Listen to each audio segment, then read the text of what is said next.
Well, welcome everybody to the very last webinar of what we call Benefits Month here in September. So true to my platform, which was to all about know your benefits from FSA to Z, I've decided to call this one all about Option Z.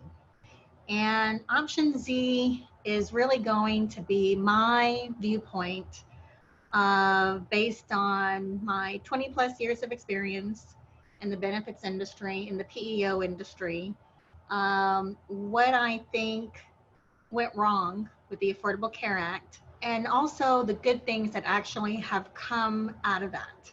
So I'm going to not call the Affordable Care Act Obamacare, because I don't think that that is appropriate. It is the title of the act is supposed to be that it is affordable, but I am going to explain a couple of things that I hope will be useful to people that just aren't in the insurance industry and maybe don't understand the dynamics behind what it was supposed to do and why it hasn't been very successful.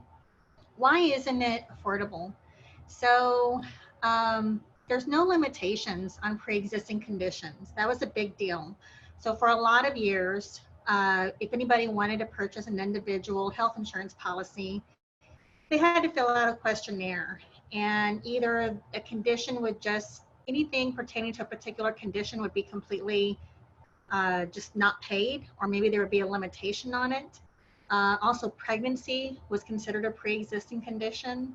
And it also, people might remember that when, as a company, you would try to purchase health insurance for your company as a small employer, people normally had to complete health questionnaires to solidify the rates. So, so pre-existing condition limitations could drive up the health insurance premiums at least 67% on a company health insurance plan. So no limitations on pre-existing is a great, that means anybody could have anything, all sorts of conditions, not have any health insurance, and jump on the plan, and it would automatically be covered. Also, no lifetime maximums. So that really isn't something that affected too many people, but for someone that maybe had to go through a lot of different treatments, maybe some very intensive chemotherapy, radiation, or just before you know it, a lot of people might remember that the lifetime maximum used to be $2 million, and then for some carriers it increased to $5 million. So that meant that over the lifetime that an employee would be enrolled, or someone would be enrolled on Humana, let's say, or Blue Cross Blue Shield, then the most out of the entire lifetime that that person was enrolled on the policy, that was the absolute most that that plan would pay. So lifetime maximums were completely just eradicated. Lower deductibles. I remember a time when deductibles could be as high as $10,000 for an individual.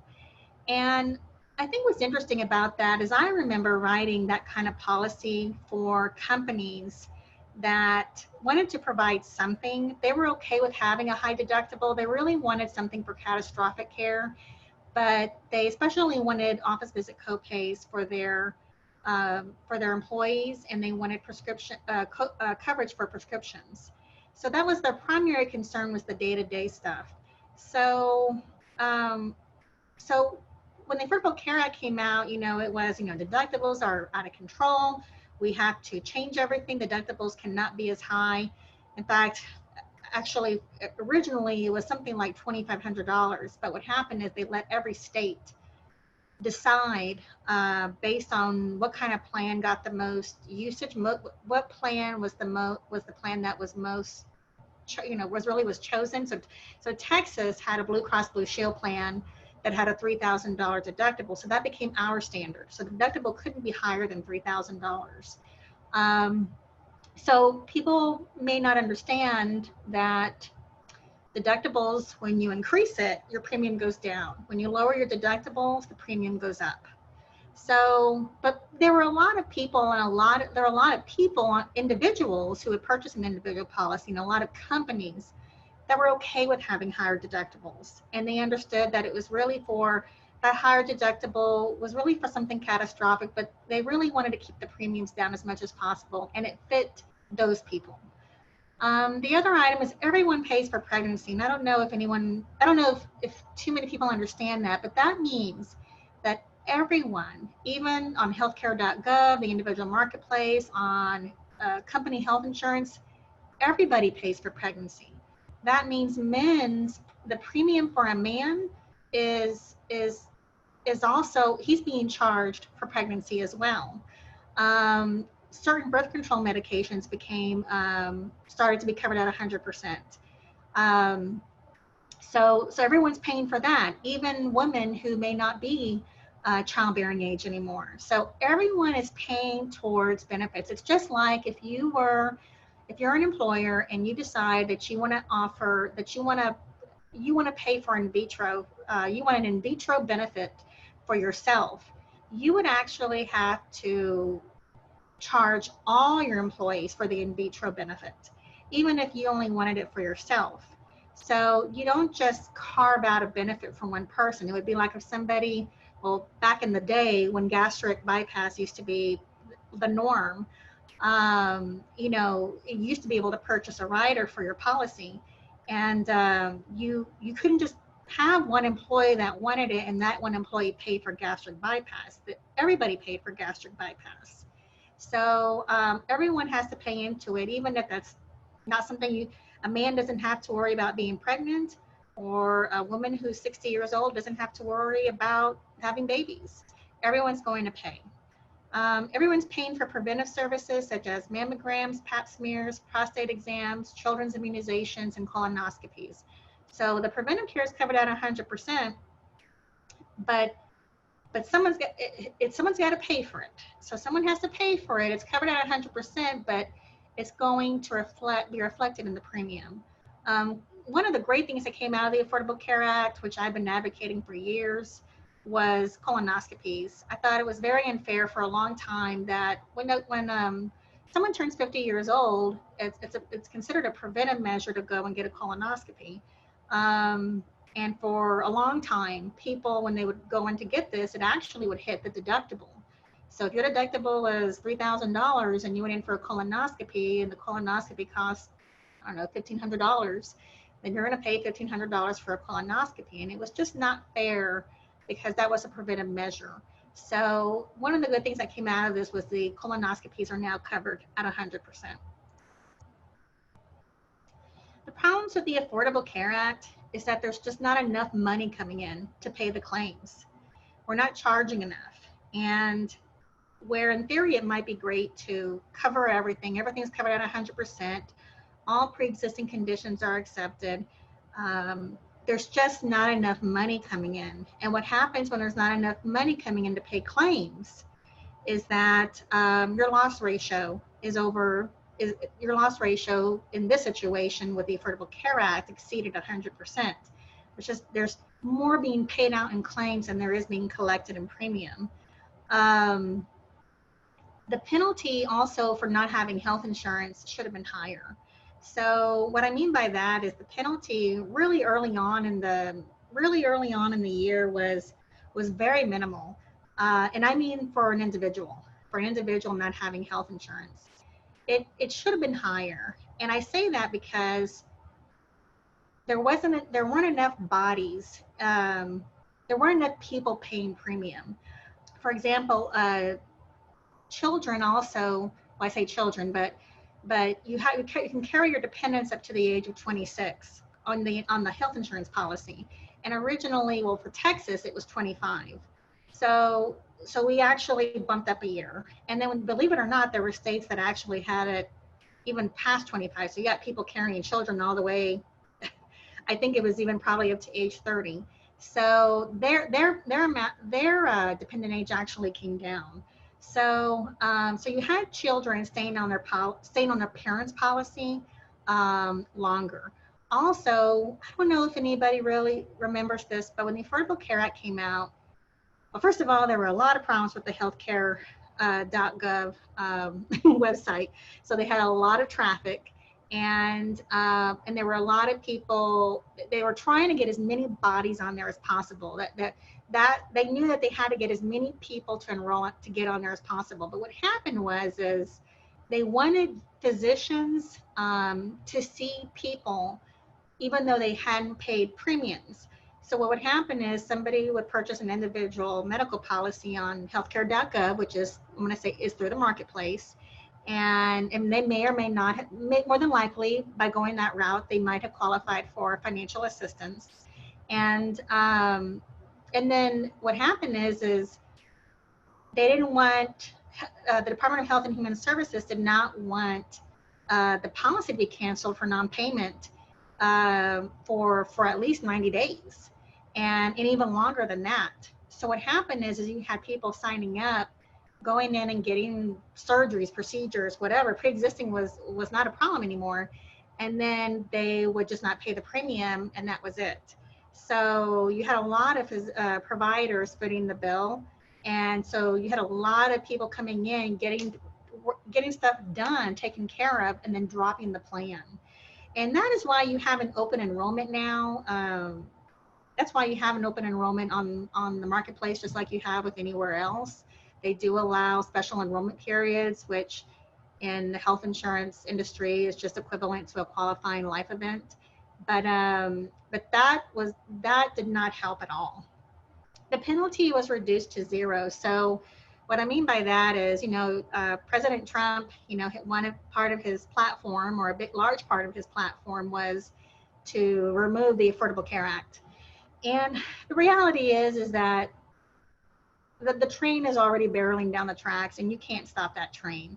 So what they did is they got creative, and they could not remove the individual mandate penalty, so they reduced it to zero. So it's still there, but it's been reduced to zero. So they got creative, and they did that. So when the penalty is reduced to zero, that means as an individual, you're not penalized if you don't have health insurance anymore. So why is it in your interest, if you're okay with going without health insurance, then why would you do it if there's not a penalty anymore, if you're okay with going without health insurance?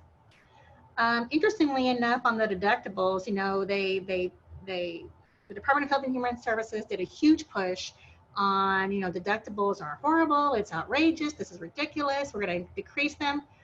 Well, what happened is there's not enough money coming in to pay claims. So deductibles have to increase.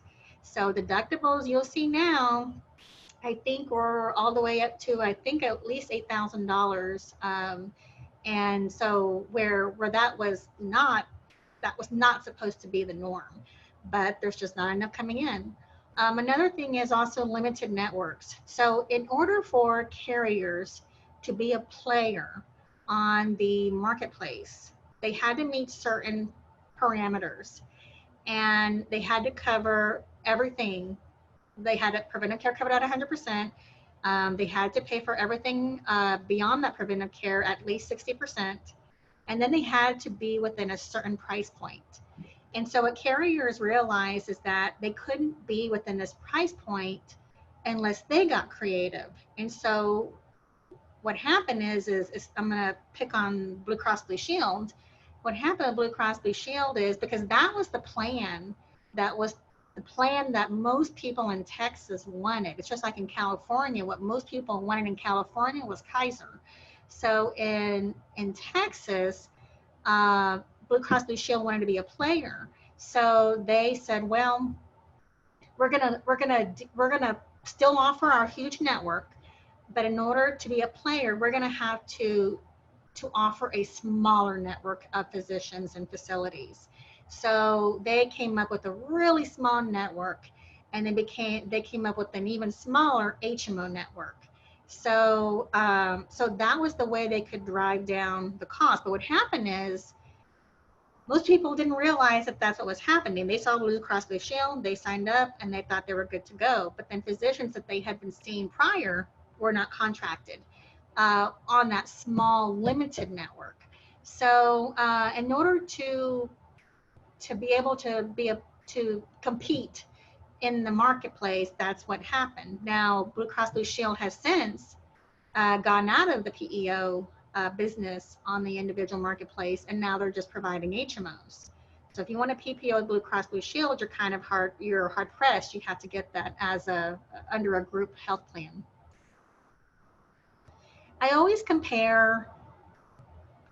When I talk to someone, I always compare the marketplace, what the intention was, as comparing it to a PEO that has a master medical plan. And what I always tell people is, and it's interesting even to this day, we'll have clients that will say, well, we're a client of yours, so we should just be able to jump on and not have to answer any health questions. But we have to also take care of that plan for everybody else, for all other clients and their employees as well.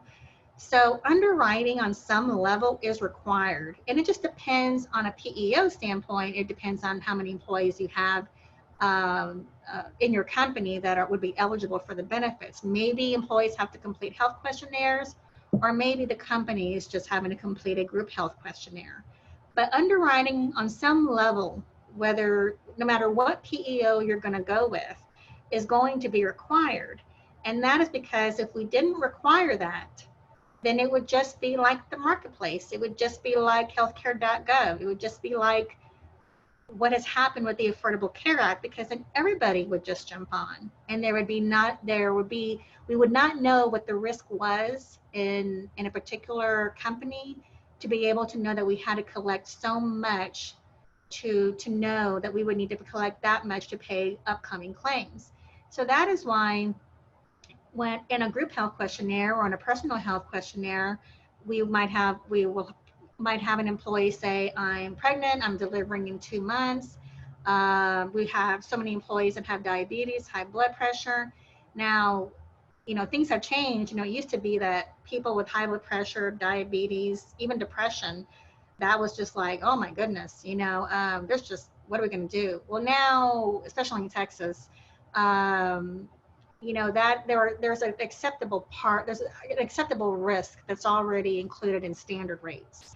So that is why it's important to have underwriting performed, because you're protecting everyone else.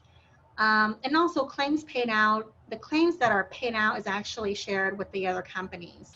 So even though you have your own rating under a PEO, on a PEO master medical plan, you're still collectively sharing the risk. So if you are a company that has 10 employees, if you went and had your own group health insurance plan, even though you're still pulled in some level out in the marketplace with other small companies, it's very minimal. When you're with a PEO, the risk becomes a lot less. And if it's not managed properly, this is another thing I always say. The Affordable Care Act is essentially has become a gigantic risk pool. And for a lot of years, including Texas, we had a risk pool. At least 30 states had a risk pool. And that risk pool, a lot of people might remember, was for people that could not purchase an individual medical policy because of pre-existing conditions. Now the premiums weren't cheap, but initially for a long time you had to be declined from a medical insurance carrier at least 3 times, and you had to show proof of that. Then it changed from that, and then it was like, well, you just have to be declined 1 time. And then, so the premiums were not cheap at all by any means.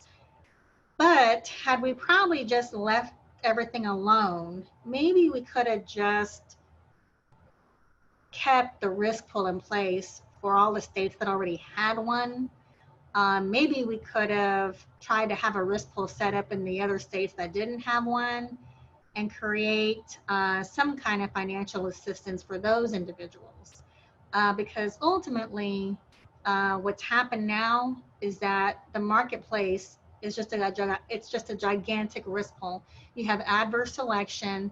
All your healthy people, all your young people have jumped off.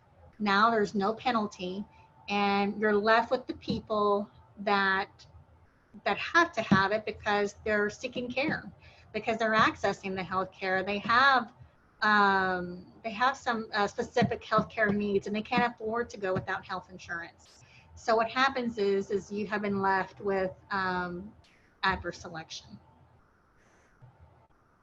So what is option Z? This is just my terminology for trying to close out my platform for this month, which is know your benefits from FSA to Z. And option Z is what I'm saying is just think outside the box. Okay.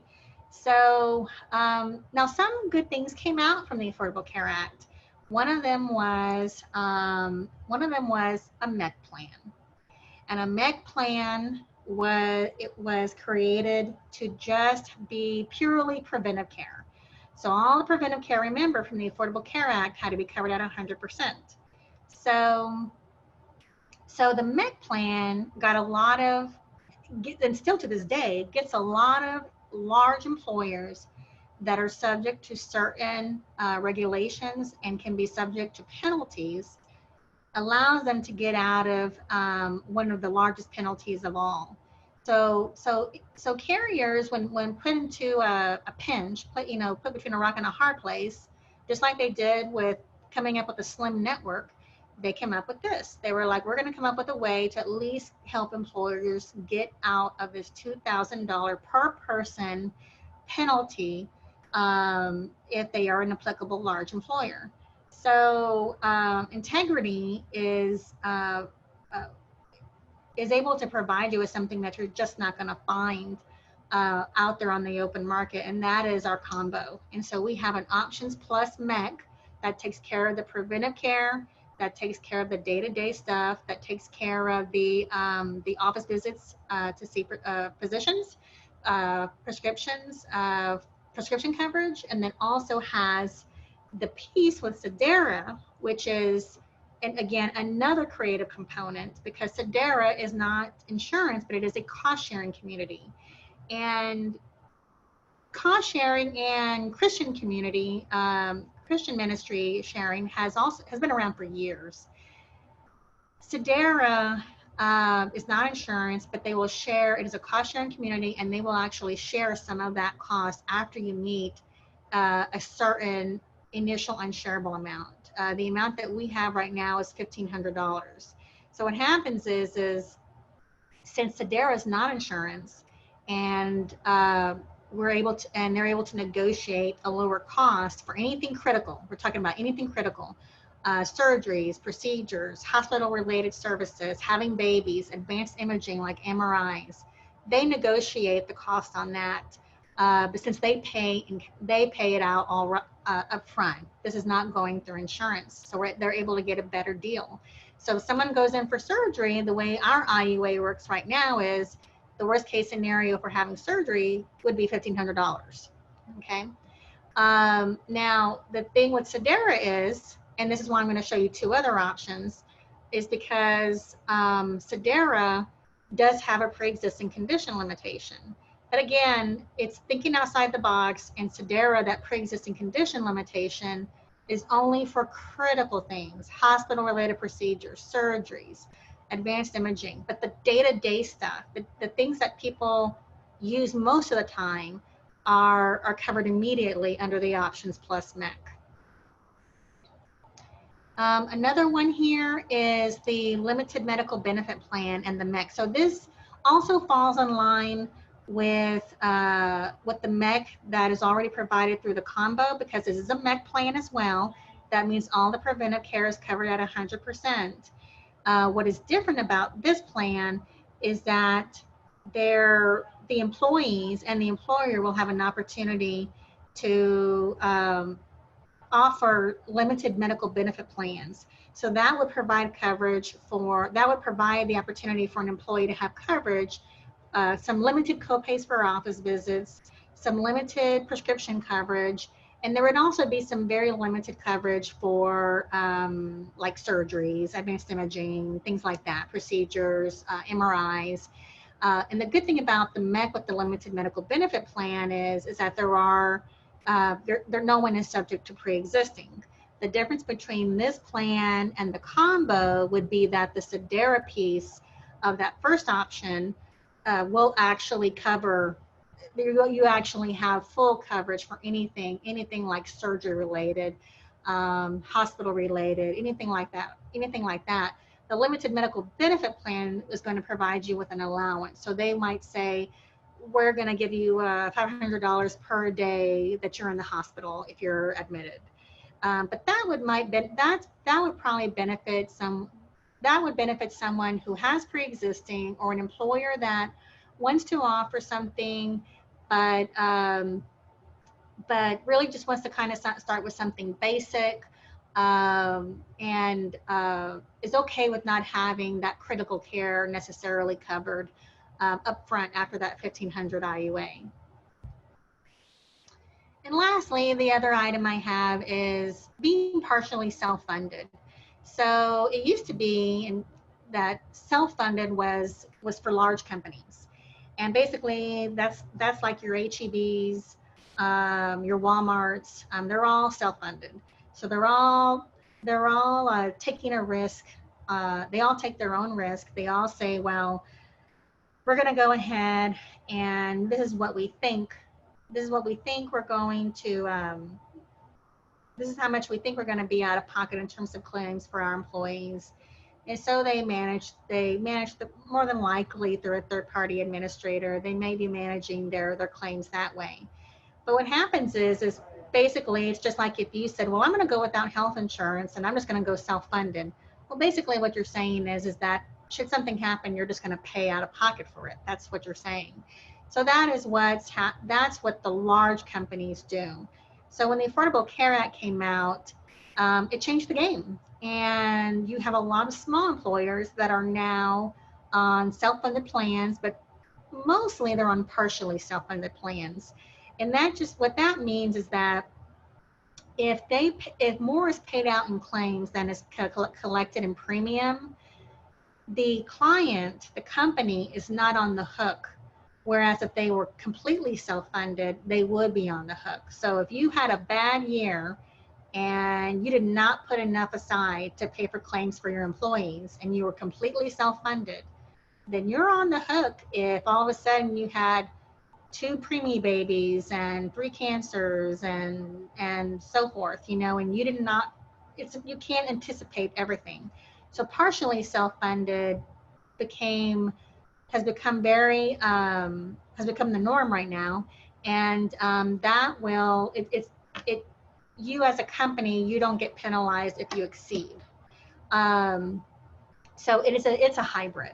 Now, you do have you have to go through some form of underwriting. It depends on how many employees you have, but we are able to help you with that as well through other carriers on the open market. And like I mentioned, there is a degree of underwriting involved on that as well. And now I'm completely done. I hope that people walk away from this with some education or something they didn't know, and I hope that I've helped in some way educate the masses. You are always more than welcome to call me if you have any questions, or contact me at kelly@integrityhrm.com, or just call me at the office. And even if you just want to kind of go over bounce some ideas around, that's what we're here for. Thank you very much.